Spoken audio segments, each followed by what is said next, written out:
Hello viewers, it is your girl Mary Jane Weze, and you remember we are here at the celebration of the United Nations Day for Human Rights. And you know what? It's an amazing occasion. However, it's yet to start. But then we have amazing people, amazing speakers, amazing people here. And we're just wondering what's really going to happen right here when people eventually come around. So let's get to hear from the people around. Can we meet you? My name is Bammeke. I'm a professor of sociology and the Dean, Faculty of Social Sciences, and I'm a chairman at this occasion. Wow. Wow. You know what?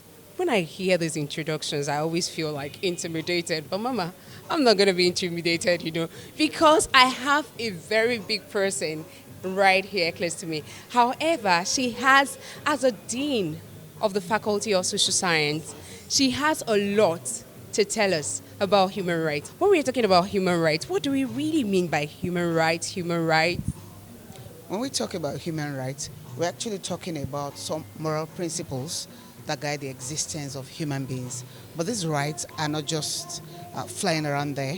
They're rights that have been recognized universally as the basic rights of all human beings. So when we talk about the Universal Declaration of Human Rights, which came out in 1948, it endorses the fact that every person has a right to enjoy life, dignity, freedom to associate, freedom of religion, and these rights are enjoyed irrespective of your age, irrespective of your gender, of your creed, of your nationality. They are basic human rights. They are inalienable rights that people must enjoy in all societies of the world. Wow, you heard that. But sometimes I keep wondering, do I really know my rights? Can I really exercise it everywhere I go to? But I have a question bothering me. The question is, here in Nigeria, do you think the exercising your human rights is actually accepted here in Nigeria? It's a very good question, thank you. And I think it's because of different societies where we have infringement of rights that we use a day like this United Nations Day for Human Rights to reiterate the fact that every human being is entitled to rights. Now in Nigeria and some other countries, a lot still has to be done, particularly to protect the rights of people. These rights are enshrined even in the Constitution, even in the Nigerian Constitution. But it is correct to say that these rights are still being abused. In Nigeria, for example, human rights abuses abound. People are subjected to servitude, to slavery, to torture. They are denied all their rights to dignity, the right to their persons and to associate, even to have observe the religion they want and so on. The fact that these rights are being abused does not make it right.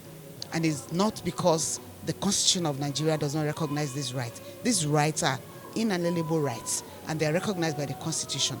But in spite of that, human rights abuses still prevail. And I think it's a very good occasion to call on the government of Nigeria to ensure that the protection of the rights of citizens, is made paramount. All over the world, it is very important that people must be able to enjoy their rights.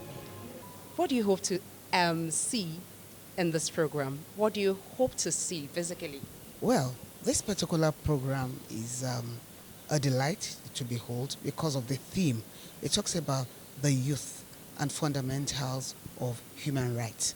The youth happen to be a category of the population, a subpopulation that is vulnerable to human rights abuses in terms of unemployment, in terms of underemployment, because of beliefs and values that actually discriminate against them because of their age. So I think it's a very important occasion to emphasize the fact that youth have rights and they must enjoy these rights. Oftentimes people talk about youth as leaders of tomorrow. It's not tomorrow. Tomorrow is here. Youth are leaders today and they must be able to enjoy their rights. They must be able to have the opportunity to develop their potentials. And that's why you will find a nation that will develop when the rights of the youth are protected. And when you have a nation that doesn't respect the rights of the young people, that is a nation that is going nowhere because the youth constitute a very important segment of the population. And if you look at Nigeria, where the population is actually a youthful population, predominantly we have a very large youthful population. So it's very important to ensure that they have access to education, they have access to the quality of education, quantity of education, employment when they need, when it's time to be employed, and also to associate the right to gather together, expression, and so on. I think this is going to be very interesting because they're talking about a segment of the population that is extremely important to the future of the nation. Wow, that's a beautiful one. Seriously, it's been a very interactive session with you and inspiring as well because I've learned a whole lot right now. So thank you very much for being part of this program.